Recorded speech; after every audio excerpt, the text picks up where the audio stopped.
지금 현재 중국 대사인 싱하이밍의 정신나간 발언이 매일매일 일파만파 빠르게 확대되고 있는 그 본질이 무엇이겠습니까?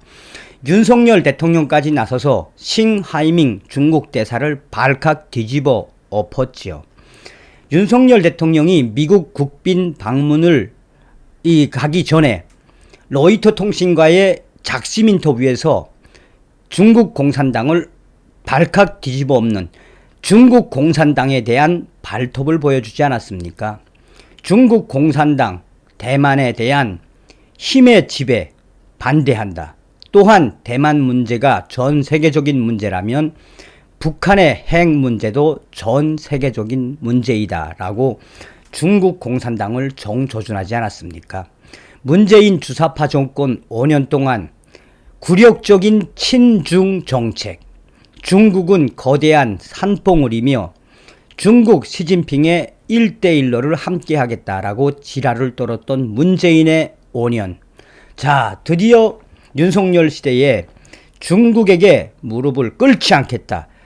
상호주의와 원칙주의에 입각한 당당한 외교를 하겠다라는 윤 대통령의 또 윤석열 정부의 이 본질들이 매일매일 드러나고 있죠. 자, 지금 현재 오마이뉴스가 지금 중국에 대한 우리 학생들의 인식이 어떤지 정말 매우 심각하다. 오마이뉴스가 어떤 매체입니까? 소위 말하는 진보, 좌파 매체 아니겠습니까? 전교조 선생 비슷한 사람의 글을 통해서 지금 현재 우리 학생들이 중국에 대해서 어떻게 인식하고 있는지 소상하게 전하고 있습니다. 정성산TV 좋아요, 구독, 알림은 큰 힘이 되겠습니다. 후원해 주시는 모든 분들께 가열차게 멸공. 자, 좌파 매체인 오마이뉴스가 학교 시험 답안지에 짱 X 지금 상황 정말 심각합니다 라는 기사입니다. 중국을 노골적으로 싫어하는 아이들, 퇴행하고 있는 역사인식. 얼마 전 갓 부임한 동료 교사로부터 엉뚱한 질문 하나를 받았다. 요즘 아이들과 세대 차이가 느낄 때가 언제냐는 것. 한날 한시에 태어난 쌍둥이조차 세대 차이를 느낀다는 우스갯소리가 있을 만큼 급변하는 상황이라 그들과 함께하는 일상 자체가 격세지감의 연속이라고 심드렁하게 대답했다. 첫 제자가 올해 43살인 나 같은 중년의 교사에게 요즘 학생들은 차라리 외계인이다. 같은 주제로 대화를 나눌 때도 도중 말이 끊기기 일수다. 관심사도 다르고 세상을 바라보는 관점도 천양지차다. 심지어 말할 때 사용하는 어휘가 달라 의사소통에 애를 먹을 때도 있다. 스마트폰을 자기 몸의 일부로 여기는 세대라는 건 이젠 낡은 기준이다. 활자로 된 텍스트보다 이미지와 영상으로 세상과 소통하는 세대라는 구분도 마찬가지이다. 메모장이라고 하면 남녀노소 누구나 스마트폰이나 태블릿 PC 속 애플리케이션을 먼저 떠올리는 시대이다. 종이로 된 메모장과 필기구를 들고 다니는 사람을 본 게 언제인지 가물가물하다. 이기적이고 버릇이 없는 세대라는 구분도 낡았다. 불의는 참아도 불이익은 못 참는다는 비판 또한 그들에게만 화살을 돌릴 수도 없다. 타인의 공통에 공감하지 못하는 학생들을 향해 손가락질 하기 전에 기성세대 스스로 성찰해 볼 일이다. 무릇 아이는 어른의 거울이다. 중국이 실타를 넘어 극혐한다는 요즘 학생들. 좀 뜬금없지만 요즘 아이들과의 세대 차이를 가장 두드러지게 느끼는 대목이 하나 있다. 그들이 그렇게 생각하는 이유도 황당하고 근거랍시고 제시하는 것도 새로울 게 하나 없는 것들이다. 혹여 반론이라도 할라치면 되레 역정을 내며 죄인이라도 되는 양 몰아세우기도 한다. 이 교사지요. 그러니까 난 중국에 대한 인식 차이에서 요즘 아이들과 뚜렷한 세대 차이를 느낀다. 요즘 학생들이 떠올리는 중국의 이미지는 더럽고 폭력적이고 아나무인이라는 말로 압축된다. 중국인을 두고 돈 자랑, 힘 자랑을 하며 전 세계에 민폐를 끼치는 사람들이라고 요즘 학생들은 이구동성으로 말한다. 중국이 싫다는 정도를 넘어 극혐한다는 학생들이 태반이다. 대화 중에 짱 X라는 멸칭을 스스럼 없이 사용하고 심지어 표준어를 사용해야 할 서술형 답안지에 중국 대신 짱 X라고 써놓는 사례도 있다. 최근 학생들 사이에 중국 혐오는 이래도 되나 싶을 만큼 심각한 상황이다. 매우 심각하다. 기성세대에게도 중국이 그다지 선호하는 나라는 아니었지만 그렇다고 혐오한다는 이들도 많지 않았다. 70여 년 전 6.25 전쟁의 참화를 겪은 세대라면 몰라도 우리 국민 대다수는 상호 경제적 이해관계에 의해 활발하게 교류하는 이웃나라 정도로 중국을 여겨왔다. 당장 중국 없이는 우리네 밥상조차 차릴 수 없는 형편이다. 농산물만의 문제도 아닐 뿐더러 우리나라의 한정된 문제도 아니다. 여전히 중국은 자타공인 세계의 공장으로서 전 세계를 지탱하고 있다라고 해도 과언이 아니다. 최근 미국을 중심으로 보호무역주의가 확산되고 코로나 이후 나라마다 리쇼링, 국외로 생산기지를 옮겼던 기업이 다시 본국으로 돌아오는 현상이 추진되면서 예전만 못하다고는 하지만 중국의 힘은 무시할 수 없다. 곧 기성세대의 중국에 대한 인식은 좋든 싫든 굳이 중국과 척질 것까진 없다라는 것. 그 이상도 그 이하도 아니다. 중국 앞에서 주눅들 필요도 없지만 그들의 지불을 후벼 파서 긁고 부스럼 낼 일도 아니라는 게 많은 국민들의 보편적인 정서이다. 더욱이 남북이 분단된 현실에서 한반도의 평화와 안정을 위해서 그들의 협전은 필수적인 요소이다. 그런데도 요즘 학생들의 정서는 사뭇 딴판이다. 대놓고 중국을 혐오한다는 아이가 3명 중 2명꼴이다. 반마다 별반 차이도 없다. 불과 몇 해 전까지만 해도 일본과 북한이 맨 앞자리고 중국은 러시아, 미국 비슷한 수준이었는데 지금은 양상이 180도 완전히 달라졌다. 미국이 싫다는 아이는 거의 찾아볼 수 없고 북한도 몇 안 된다. 요즘 학생들은 대놓고 중국을 혐오하고 있다. 3명 중 2명은 중국이 아예 싫다라고 표현하고 있다.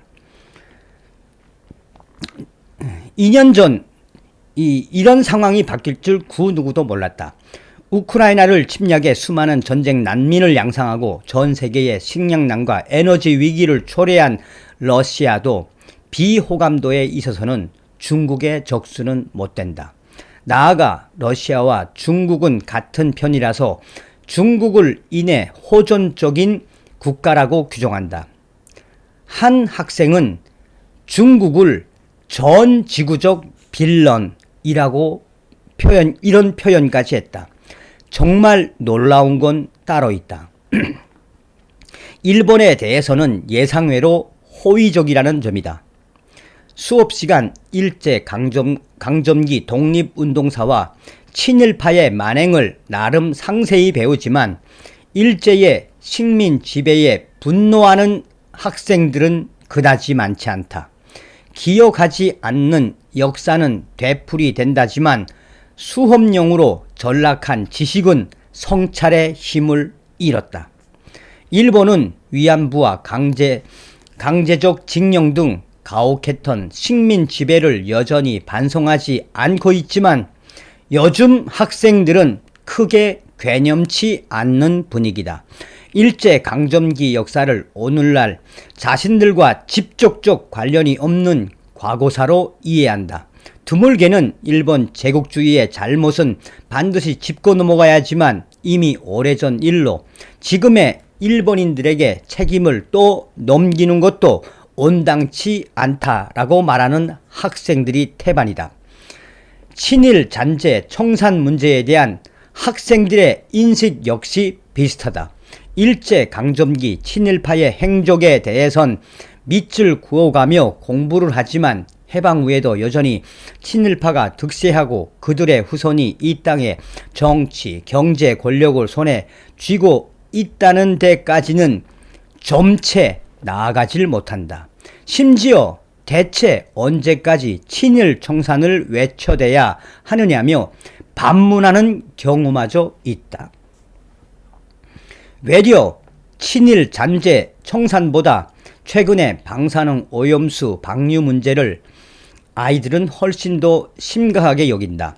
요즘 중국보다 일본이 더 싫다는 아이에게 이유를 물어보면 과거 식민 지배를 언급하는 경우는 거의 찾아볼 수 없다.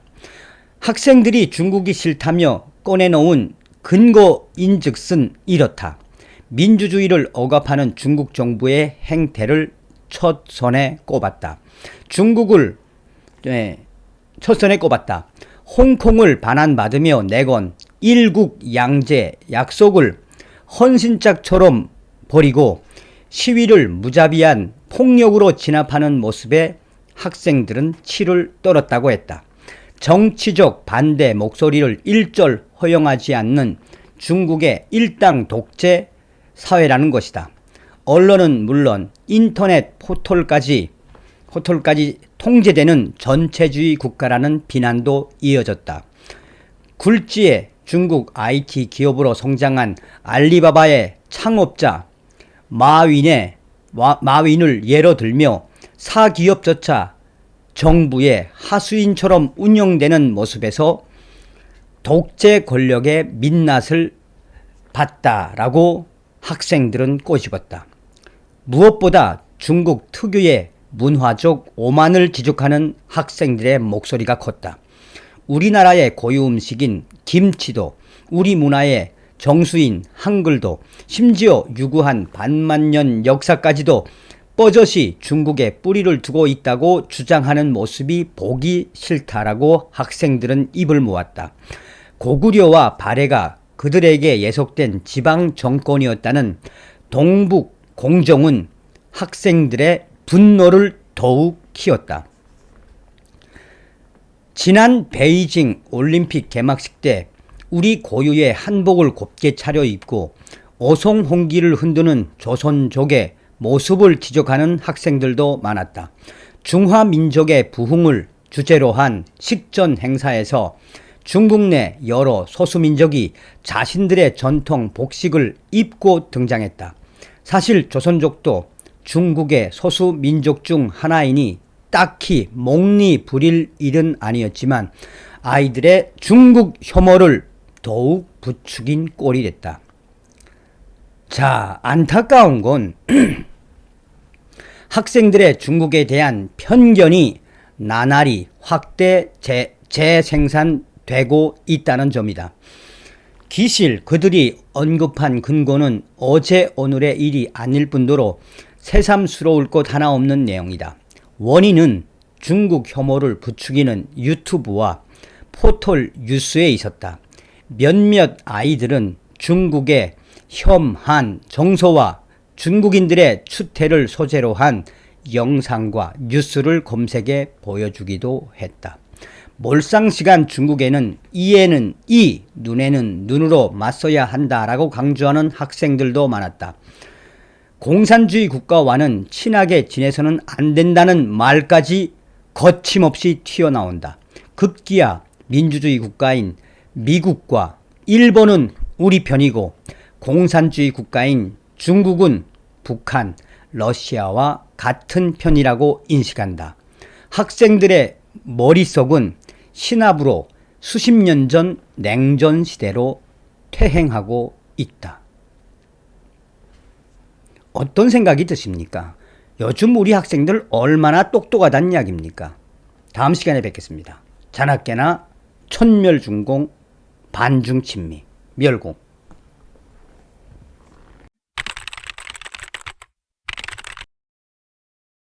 이번 시간에는 윤석열 대통령 시대에 북한의 고위 탈북민들의 탈북이 증가하고 있으며 김정은 정권 시대에 들어서 대량 탈북 사태가 터졌다라는 소식을 전달해 드리도록 하겠습니다.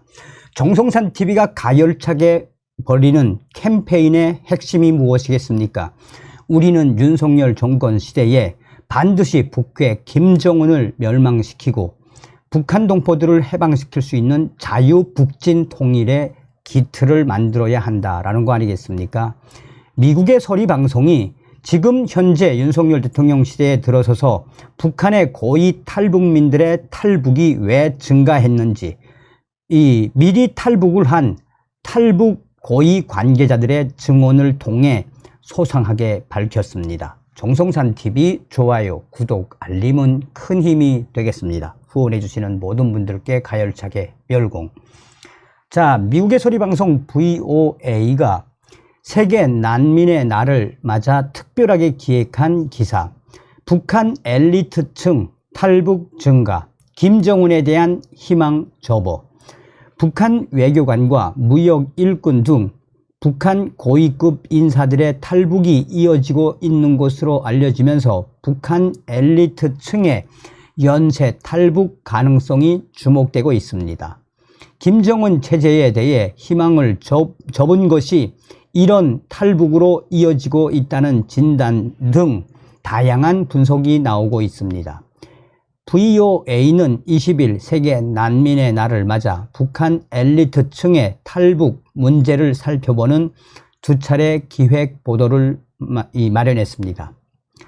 최근 평양에 있는 줄만 알았던 후배들이 그새 한국으로 탈북을 해 서울에서 불쑥 내 앞에 나타날 때마다 깜짝 놀라곤 합니다.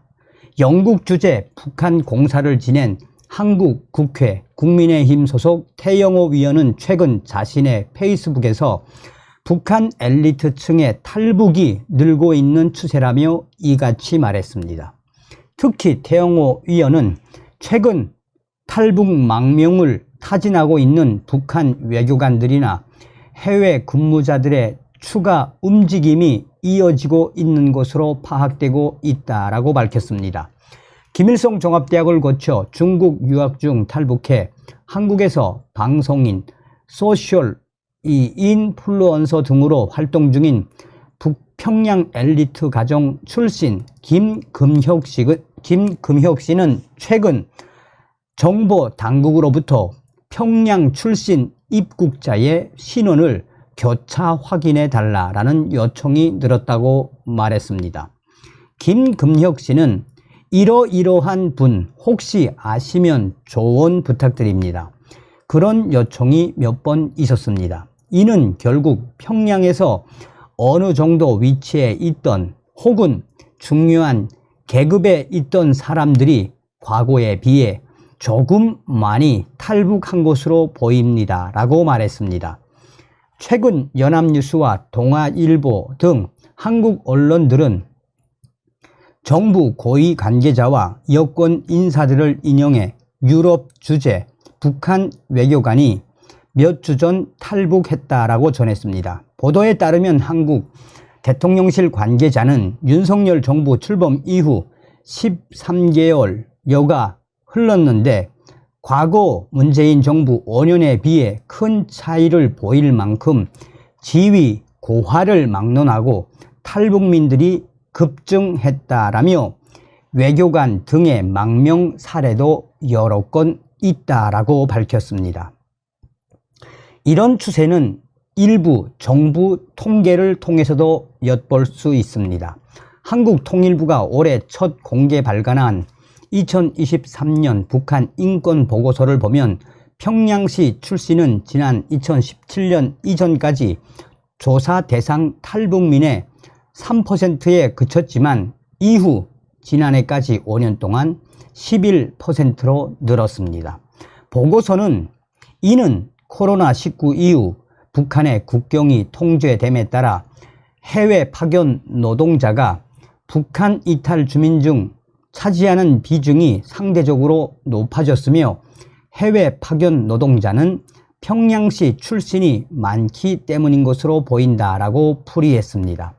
아울러 한국에 고급 정보를 제공하는 탈북민들에게 주는 보로금 지급 인원이 지난해 2013년 이후 최대인 64명이란 사실도 북한 내부 엘리트층 탈북민 증가 추세를 반영한다는 지적도 나옵니다.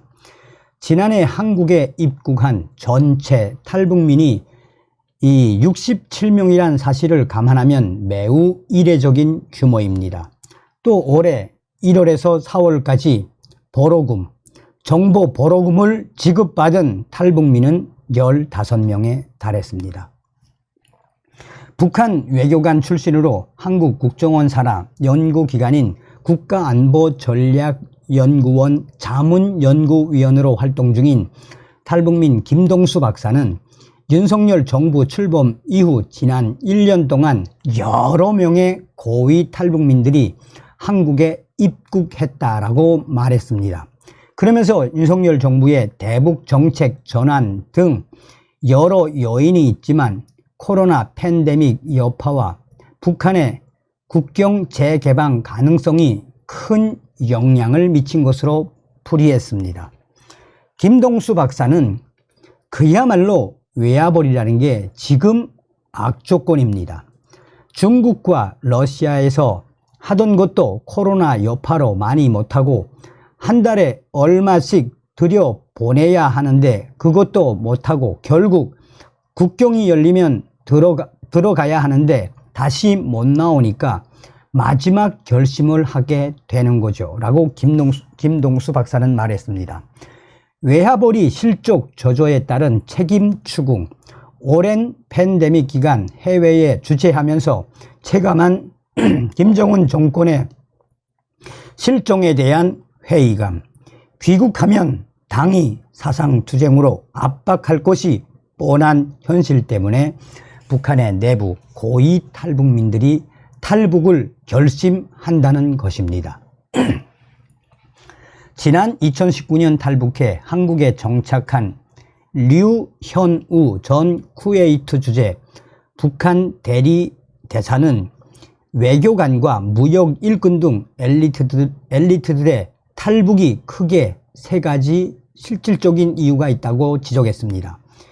유현우 전 대리대사는 정치적인 건에 연루돼 있을 가능성이 많고, 두 번째는 자유를 좀 누렸기 때문에 자유의 소중함, 북한에 들어가면 모든 것을 박탈당하고 북한 사회가 강요하는 시스템, 그야말로 어왕 속에서 다시 살아야 하니까 이것이 싫어서 탈북할 수 있고, 세 번째는 경제적 여건이 많이 작용할 수 있습니다 라고 말했습니다. 익명을 요구한 전직 해외 주재 무역 일꾼은 VOA에 북한 외교관들과 특수 일꾼들을 제외한 사람들은 대부분 돈을 빌려 뇌물을 당국자에게 고이고 바치고 나왔다라며, 겨우 상납금을 바치고 나면 코로나 시기에 남는 게 거의 없어 귀국에 대한 고민이 깊을 수밖에 없다라고 말했습니다. 태영호 위원은 좋은 가문 출신인 리영호 외무상의 숙청을 보면서 북한 외교관들의 심리적 동요가 지속될 수 있다고 지적했습니다. 김정일의 집사이자 김정은을 어릴 때부터 돌봐줬던 리명재 전 조직지도부 부부장의 아들인 리영호 외무상마저 숙청되는 것을 보면서 김정은 정권에 대한 회의감이 커졌을 수 있다라는 설명입니다. 태영호 위원은 이렇게 말했습니다. 북한 외교관들은 언제든 파리 목숨이니까 리영호가 처형됐는지는 제가 확인할 수 없지만 북한 외교관들은 김정은에게 오롯이 충성해도 까딱 잘못하면 목숨이 날아가는 겁니다. 그래서 한번 왔다 가는 인생인데 그런 체제에 기대를 갖지 말고 좀 이제는 냉정하게 생각하고 자기 인생을 돌이켜 봤으면 좋겠습니다. 라고 말했습니다. 고위급은 아니지만 해외에 파견된 북한 인력들, 특히 정보기술 IT 요원들의 탈북도 꾸준히 늘어나고 있습니다. 미국의 서리방송 VOA가 자체적으로 파악한 결과 지난해 말 해외에서 IT 요원 등으로 근무하던 관계자 2명이 미국에 입국했으며 중국과 동남아에서 활동하던 IT 요원들도 상당수 많은 IT 요원들도 한국에 입국한 것으로 나타났습니다.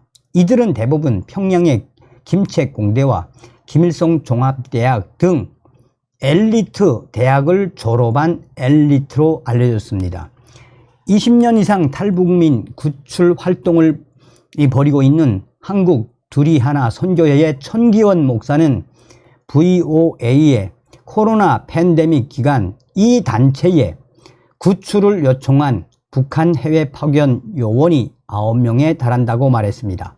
천기원 목사는 이들 대부분이 20대에서 30대 IT 전문가로 팬데믹 여파 때문에 해외에 4년 이상 체류하면서 심경의 변화를 느껴 탈북을 요청했다라고 전했습니다. 천기현 목사는 이렇게 말했습니다.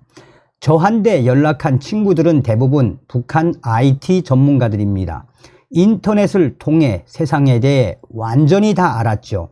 다 알았는데 가족 때문에 고민하다가 또 갈등을 하다가 그 안에 있는 동안 할당된 것을 못 채우는 것에 대한 스트레스, 거기에 따른 벌칙이 많았던 것 같습니다. 그게 계속 불만으로 쌓여 결국은 수십 명의 IT 사람들이 탈출을 했습니다. 중국 주재 북한 식당 지배인 출신으로 미국에서 해외 파견 북한인들의 탈북을 돕는 무궁화 구조대를 설립한 허강일 씨는 팬데믹 기간 적어도 12명을 미국과 한국에 안착하도록 도왔다고 말했습니다. 그러면서 이들이 탈출한 가장 큰 이유는 미래에 대한 꿈과 돈을 수탈당하는 데 대한 반감 때문이었다라고 전했습니다. 허강일 씨는 이렇게 말했습니다. 앞날이 안 보인다는 거예요. 다 얘기하는 게 말하자면 아까운 청춘을 썩이고 싶지 않다는 거죠. 많이 고민을 해요. 북한에 들어가자니 끔찍하고 탈북하자니 가족과 작별 인사도 못해서 죄송스럽기도 하고 IT 쪽은 대부분 버는 돈의 90%를 다 뺏기고 돈도 못 쥐고 외출도 못하고 다 수탈해 가니까 거기에 대해 반감이 많더라고요 라고 말했습니다. 실제로 허강일 씨와 여러 단체 관계자들의 도움으로 지난해 자유세계에 정착한 K씨는 이 앞서 VOA에 유튜브를 시청하면서 세상에 눈을 뜬 뒤 고민이 깊어졌다라고 말했습니다. 익명의 K씨는 이렇게 말했습니다. 내가 여기서 지금 체험하는 것과 원래 북한에서 살아왔던 체험이 모든 게 내가 왜 이렇게 살아야 하나 의문이 생기기 시작했단 말입니다. 내가 지금 하는 게 맞나? 남한을 보면 정치가 개인의 의견을 존중하고 적어도 눈앞에서는 그렇게 하지 않지 않습니까? 그런데 북한도 민주주의라고 하는데 말로만 민주주의지 이건 완전히 억압된 세상이니까 그러니까 한마디로 정신적 변화가 왔다고 해야 할까요? 올해 31살인 김금혁 씨는 10년 전 탈출할 때 자기도 같은 마음이었기 때문에 이들의 심정에 충분히 공감한다고 말했습니다. 김금혁 씨는 이렇게 말했습니다. 해외에 나와 경험하고 여러 문물을 경험하고 그 경험 속에 북한 체제의 이질성을 확인하고 자기들이 받았던 교육이 많은 부분 잘못됐다고 깨닫는 것은 시간 문제이고 지능순이라고 생각해요. 특히 이 친구들은 정말 똑똑하기 때문에 그것을 깨닫는데 많은 시간이 걸리지 않아요. 그런 여러 가지 복합적인 생각, 복합적으로 고민하게 만들고 저도 10년 전에 그런 과정을 거쳤습니다. 북한 외교관 출신 고용환 전 국가안보전략연구원 부원장은 궁극적으로 평양의 엘리트층이 김정은 체제에 대해 희망을 접은 것이 이런 대량 탈북으로 이어지고 있다고 말했습니다. 고용환 전 부원장은 이렇게 말했습니다.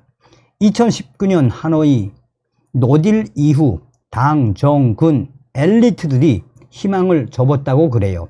김정은에 대한 희망을 미국 대통령을 두세 번 만나면서 희망이 잔뜩 들어서 뭔가 핵무기를 갖고 제재가 풀리면서 경제가 살아나는 꿈을 꿨는데 노딜이 되면서 다시 자력갱생 기조로 강하게 나가고 하면서 이제 북한 이 나라에 희망은 없다라고 합니다. 자, 한국 정보당국의 적극적인 노력이 엘리트층 탈북의 증가로 이어지고 있다는 지적도 있습니다. 자, 어쨌든 VOA 장문의 기사에서 우리가 이 한마디로 딱 읽을 수 있는 건 무엇이겠습니까? 김정은 정권 서서히 멸망의 길로 가고 있다는 거죠. 다음 시간에 뵙겠습니다. 멸공.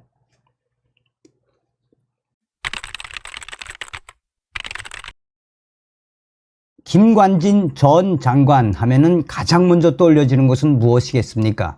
북계의 도발에 선저치 후보고, 북계가 도발을 하는 즉시 그 도발 원점을 완전히 쑥대밭으로 만들어 놓은 이후에 보고하라라고 했던 군인 중에 참 군인인 김관진 전 장관. 자, 조선일보가 김관진 문제는 대한민국의 문제이다 라는 칼럼을 통해서 왜 이 시대에 김관진 장관 같은 사람이 필요한지 소상하게 전했습니다. 정성산TV 좋아요, 구독, 알림은 큰 힘이 되겠습니다. 후원해 주시는 모든 분들께 가열차게 멸공. 김관진 전 장관이 돌아왔다. 지난 5월 그는 국방혁신위원회 임명되었다. 북한은 히스테리에 가까울 정도로 김관진 그를 싫어했다. 민족 반역자인 김관진 놈을 향하여 쏴라는 북한군 사격 동영상도 있다. 김 전 장관은 북한이 도발하면 자동으로 응징한다. 적이 굴복할 때까지라는 원칙을 표명한 바 있다. 2010년 천안함 피격과 연평도 포격 도발 때 우리 군이 적절히 대응하지 못했다고 보았기 때문이다. 그는 말만이 아니라 그 원칙을 지켰다. 2015년 목함 지뢰 사건 때 북한군이 고사포를 발사하자 즉각 자주포 29발로 북한에 응사했다. 북한은 전면전 불사까지 외쳤지만 결국 유감을 표명했다. 김관진이 옳았다. 하지만 군인으로서 성공이 오히려 비극으로 끝난 역사가 많다. 이순신 장군이 대표적이다.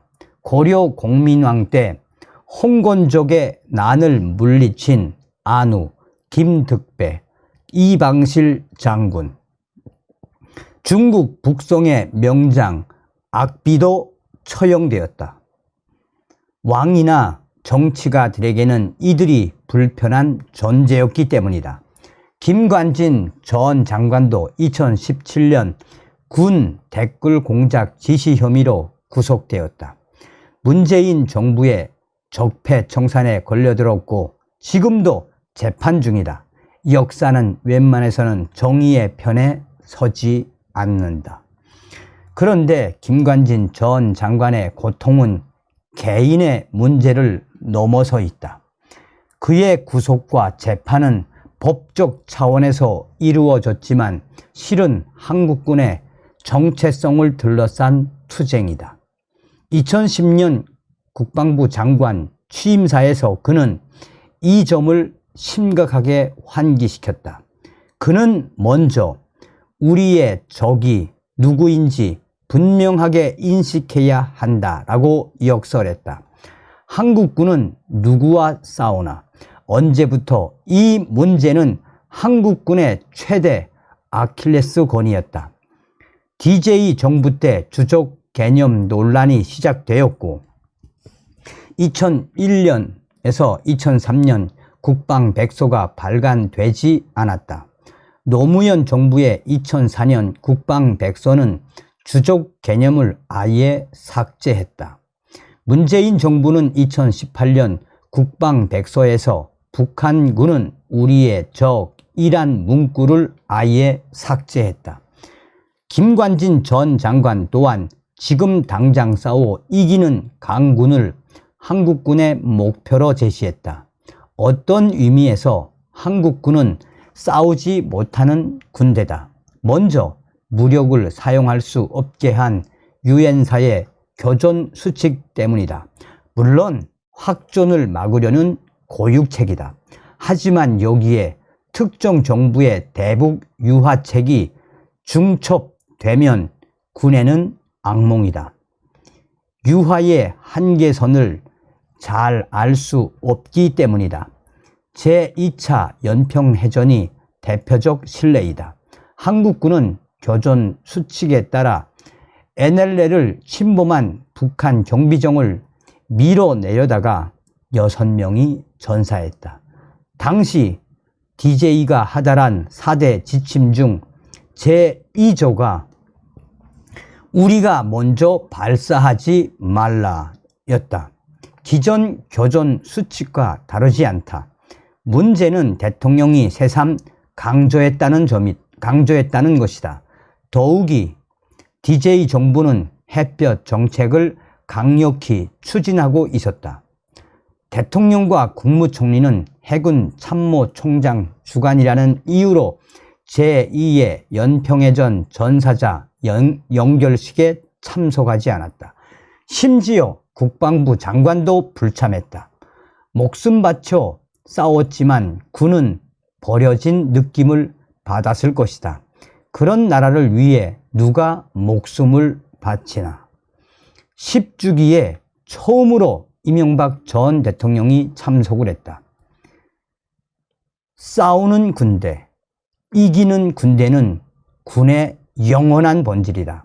그런데 왜 새삼 강조하는가? 군의 본질이 부정되고 있기 때문이다. 오늘날 한국군의 진정한 위기는 북한 핵보다도 바로 이 문제이다.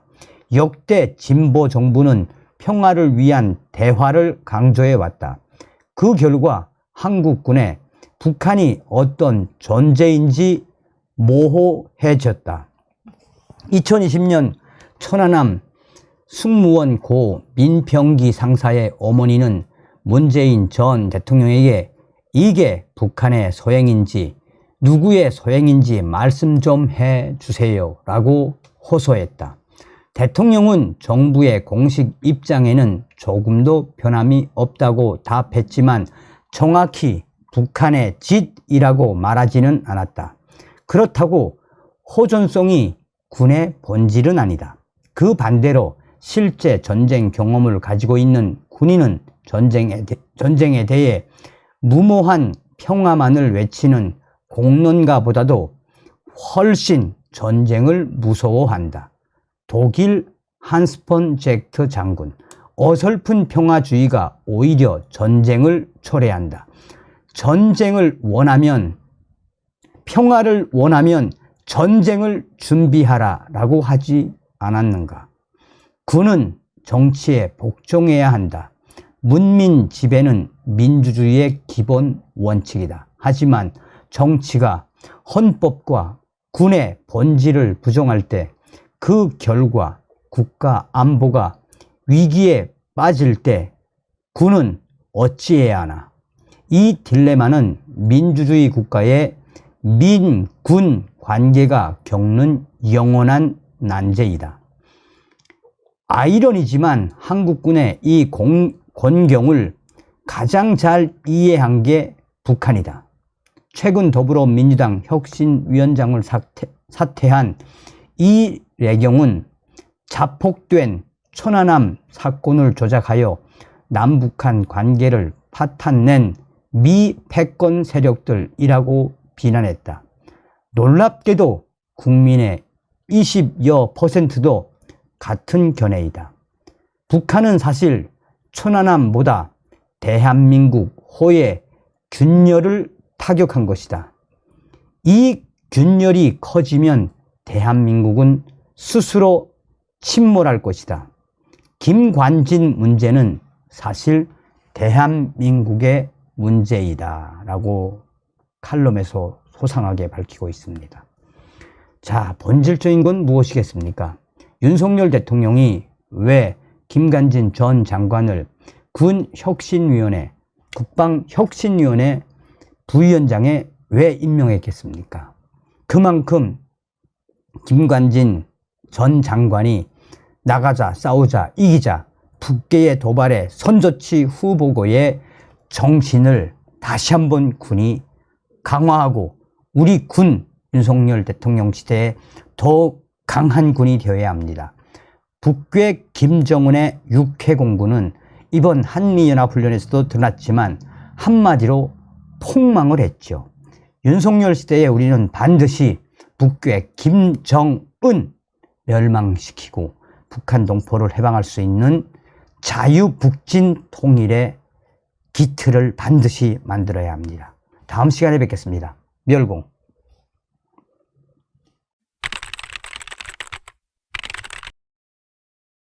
북한의 역대급 식량난에 북한 돈주들까지 전량세대로 전락했다라는 소식.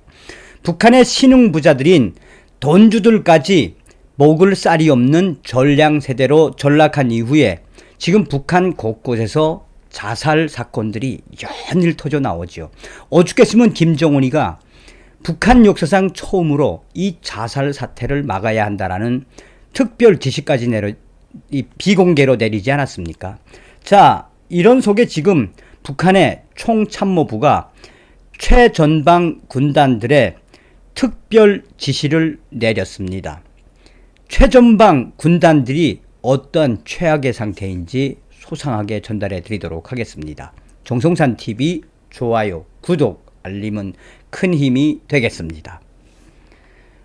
정성산TV가 가열차게 여러분들에게 주장하는 캠페인이 있지요.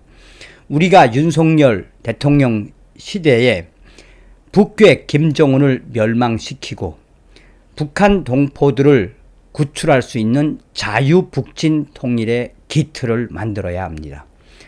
자, 데일리 NK가 북한군 총참모부 하기훈련 앞두고 최전방 군단에 특별 지시를 내렸다라며 북한군 최전방 군단들인 1군단, 2군단, 4군단, 5군단에만 보양조, 부업조, 작업조, 훈련 제외 특별 지시, 열악한 공급 실태 고려한 듯.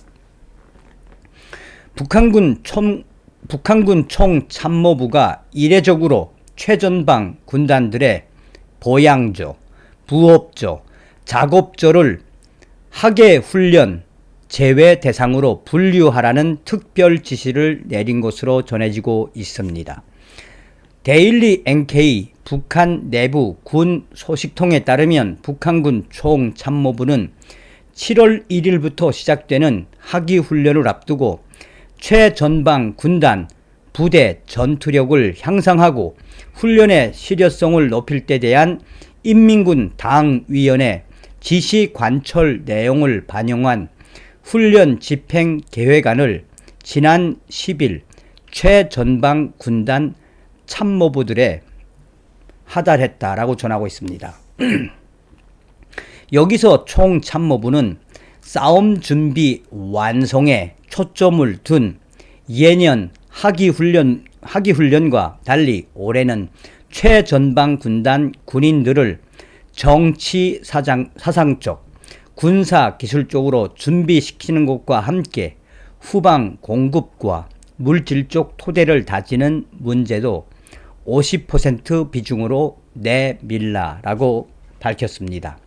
소식통은 이전 하계훈련 때는 무조건 훈련 참가 인원수가 많아야 강평에서 높은 점수를 받았다라며, 그런데 올해 특히 전선 군단 부대들의 보양조, 부업조, 작업조를 훈련 제외 대상으로 분류하고 이를 훈련 강평에도 반영하지 않기로 한 것이라고 설명했습니다.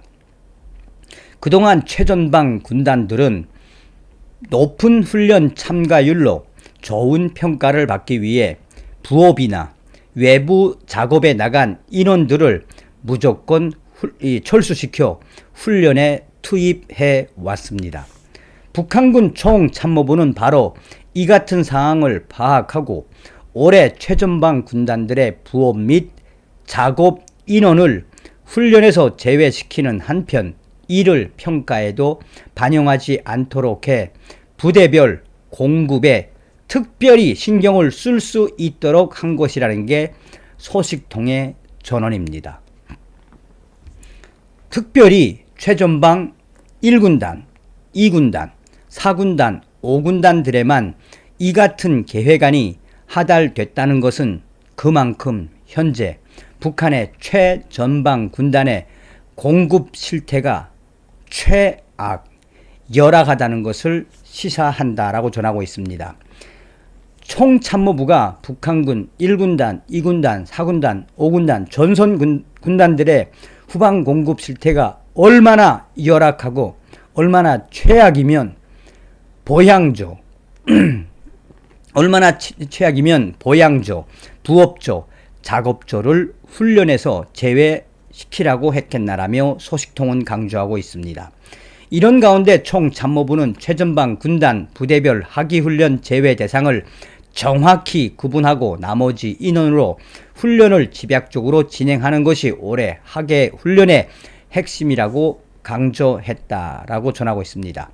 소식통은 하기훈련 진입을 앞두고 준비에 집중하고 있는 전선 군단 부대 지휘관들 속에서는 하기훈련 기간에도 부대 후방 공급 개선에 박차를 가할 수 있게 됐다면서 총참모부가 현실적인 대책을 세웠다고 평가하고 있다라며 내부의 긍정적인 분위기를 전하기도 했습니다. 그런가 하면 총참모부는 하계훈련 기간 최전방 군단 부대별 보양조, 부업조, 작업조 군인들이 맡은 임무를 충실하게 수행해야 한다는 내용의 지시도 별도로 내려보낸 것으로 알려지고 있습니다. 이와 관련해 소식통은 총참모부는 하기훈련 기간 보양조는 보양생 역량보충, 부업조는 농사나 수산활동, 작업조는 부대가 맡은 국가 대상 과제를 마무리하는 것이 목표라는 점을 못 박았다라고 전하고 있습니다. 자, 북한군 하면은 대부분 영실동무라고 표현을 하죠. 영실동무가 뭐겠습니까? 역량실조를 줄여서 영실동무라고 하지 않습니까? 북한군은 예나 지금이나 이 역량실조, 120만이라고 하지만 북한군의 역량실조는 무려 70%에서 많게는 80%에 달한다라는 보고서도 있지 않습니까? 얼마나 최악이면 전선 군단, 이 보양조, 또 부업조, 작업조까지 이번에 훈련에서 열애를 시켰겠습니까? 다음 시간에 뵙겠습니다. 멸공.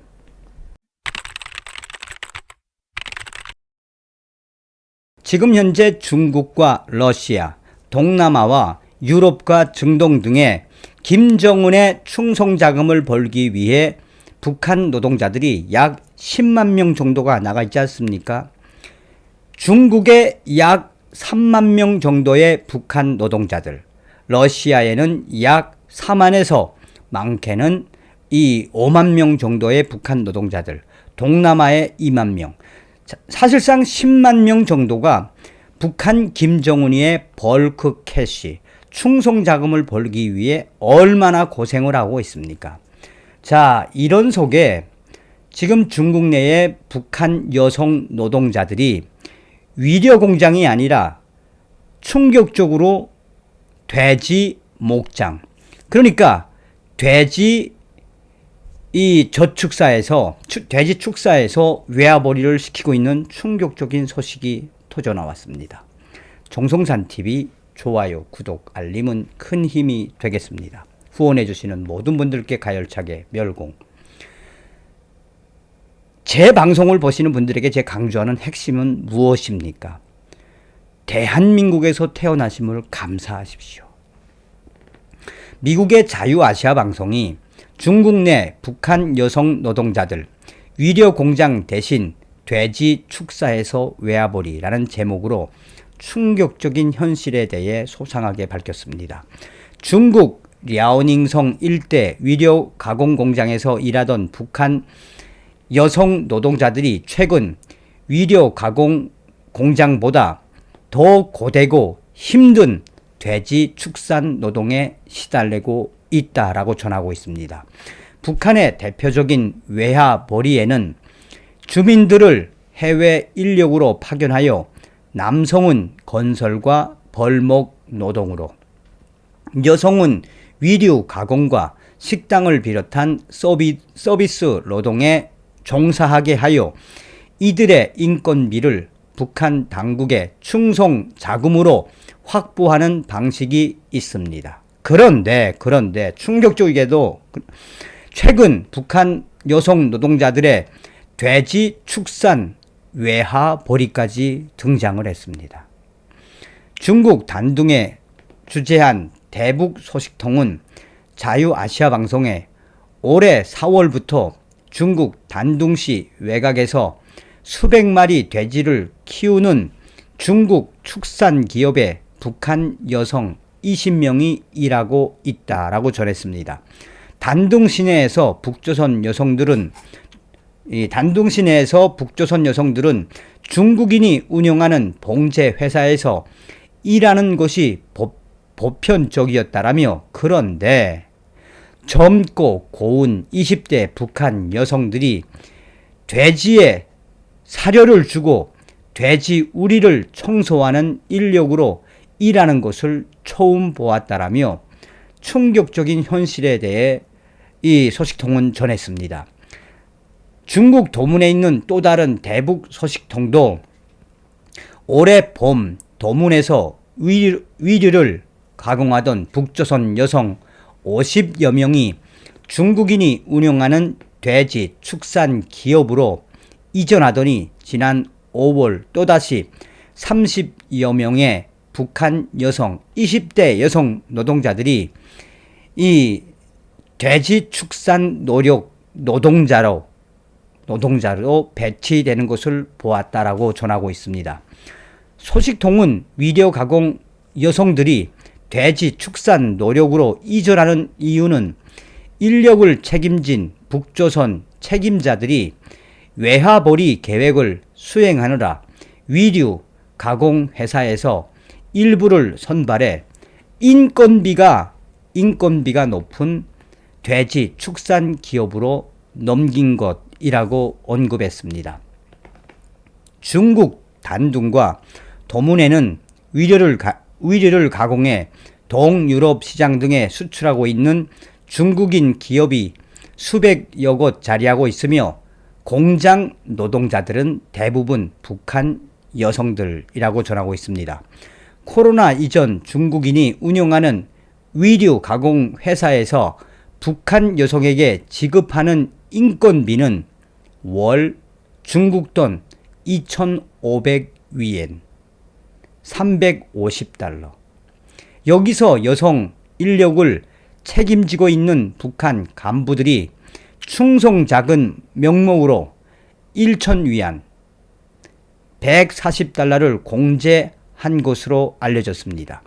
북한 여성들의 월급이 1,500위엔, 210달러이라는 얘기입니다. 얼마나 힘들게 일하며 100, 210달러 받고 일하고 있는 이 현실의 본질은 무엇이겠습니까?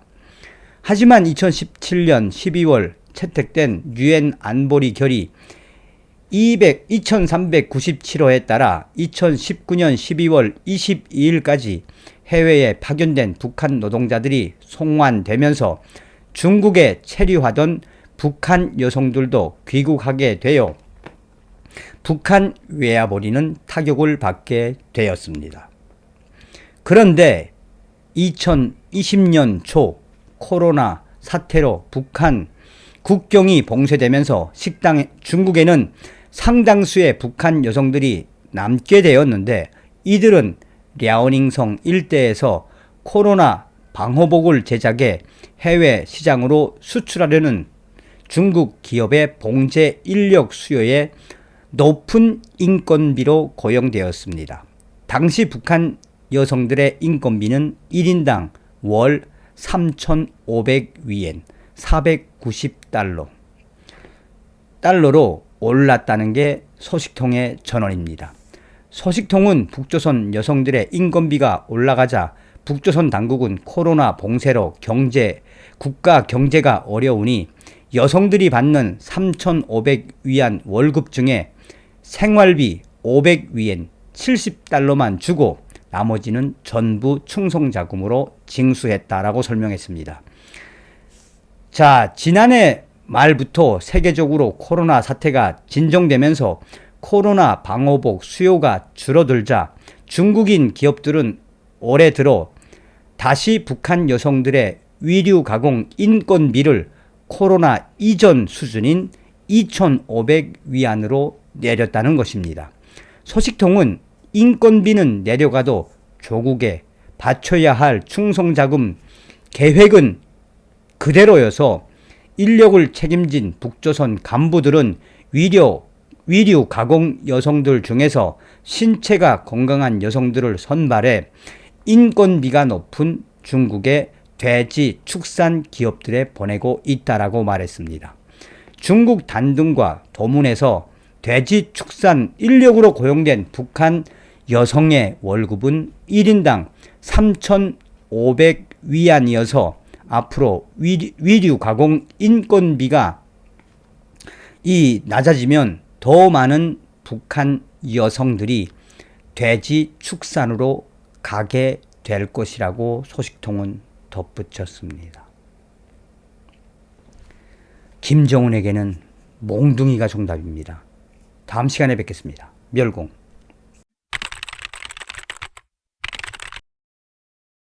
정성산 TV가 가열차게 주장하는 캠페인이 있지요. 정성산 TV가 여러분들에게 하는 캠페인의 그 본질은 과연 무엇이겠습니까? 우리가 윤석열 시대에 북괴 김정은 멸망시키고 자유북진 통일의 기틀을 만들어 북한 인민들을 해방시킬 수 있다라는 거 아니겠습니까? 제가 지금 이 4월 1일부터 북한 소식들을 여러분들에게 내부 혁명 조직인 WTR 통신원들로부터 받아서 전달을 해드릴 때마다 소름이 돋는 건 무엇이다?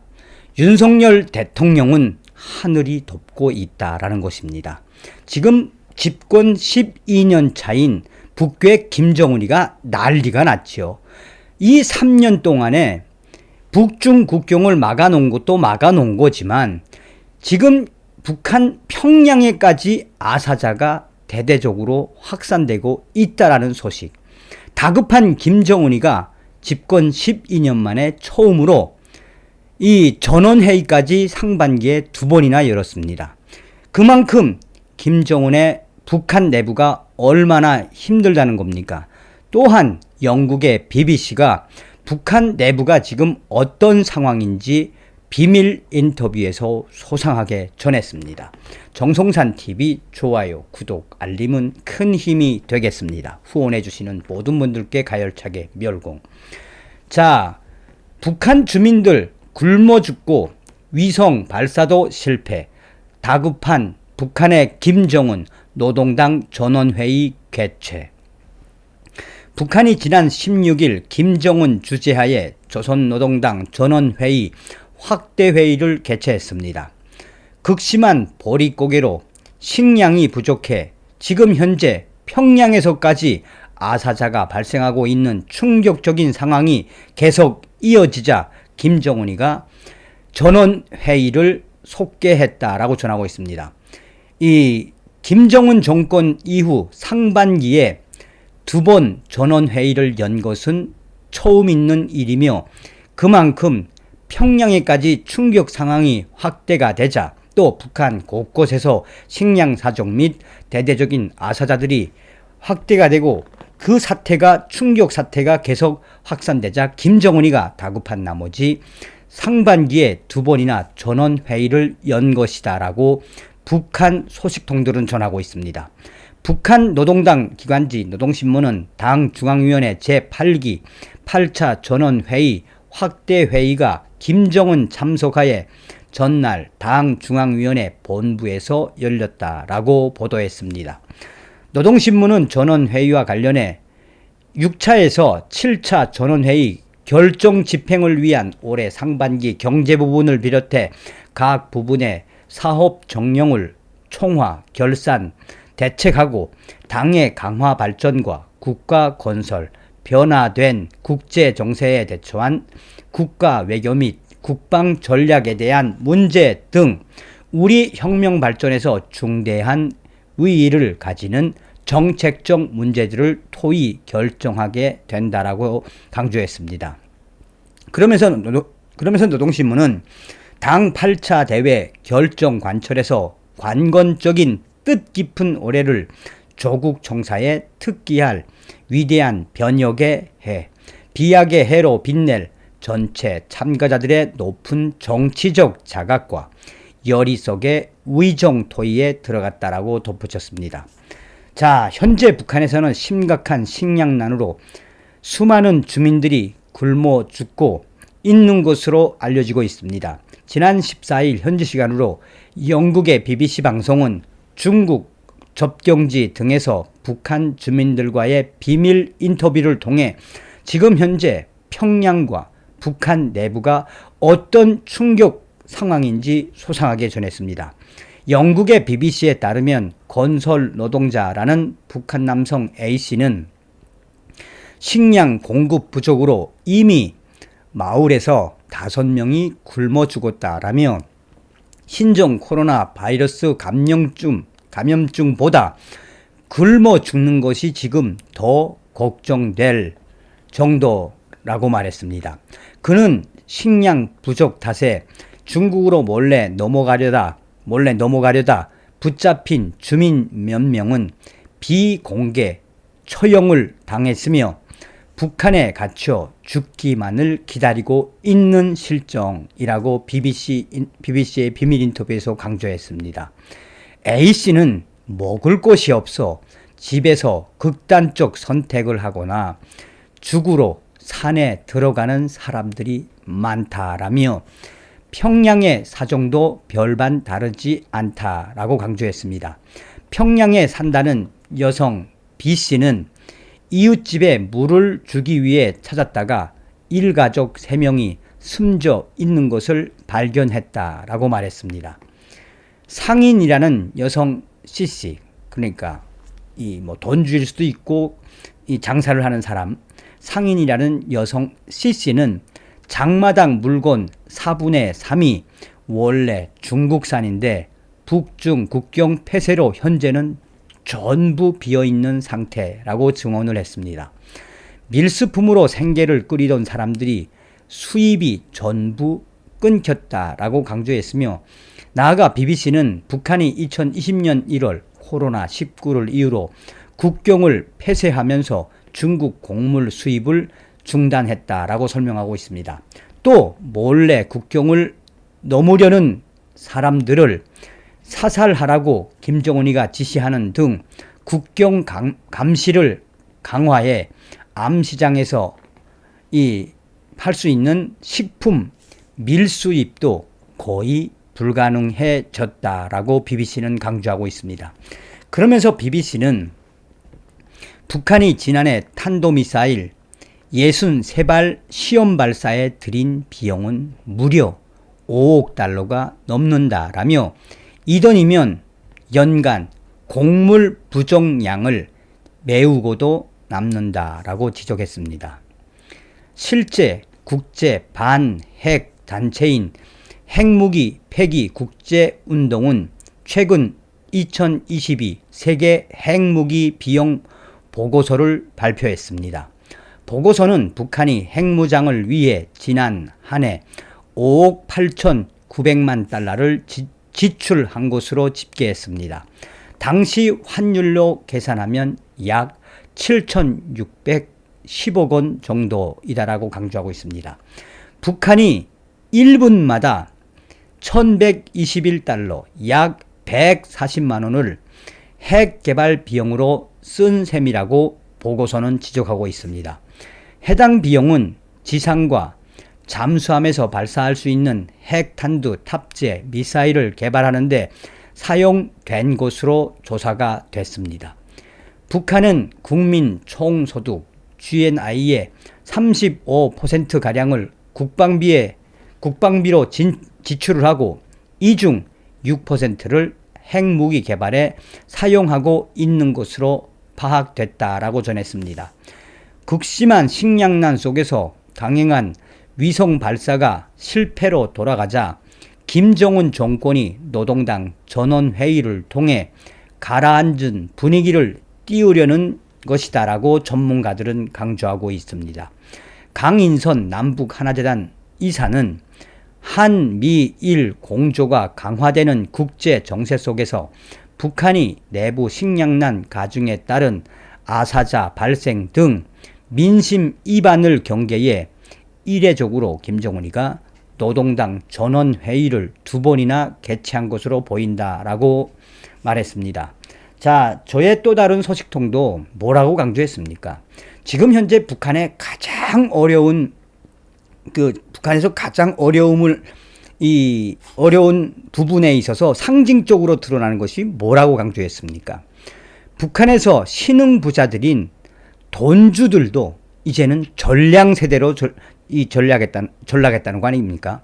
북한의 돈주들도 쌀이 다 떨어진 전량 세대로 전락을 하고 또 북한에서 지금 북한 김정은이가 이 지시를 내리지 않았습니까? 지금 북한 곳곳에서 계속해서 확대되고 확산되는 게 무엇입니까? 자살 아니겠습니까? 서두에도 말씀을 드렸습니다만 저 북한 김정은은 김정은과 김여정 또 김정은 김여정을 따르는 이 뱀대가리들만 딱 잘라놓으면 북한 인민들은 이미 자본주의를 경험했기 때문에 얼마든지 이 김정은 체제가 붕괴가 된 이후에 북한은 통일 이후에도 얼마든지 우리와 함께 자유민주주의, 자유시장경제 체제로 살 수 있습니다. 다음 시간에 뵙겠습니다. 멸공. 정성산TV 좋아요, 구독, 알림은 큰 힘이 됩니다. 후원해주시는 모든 분들께 가열차게 멸공.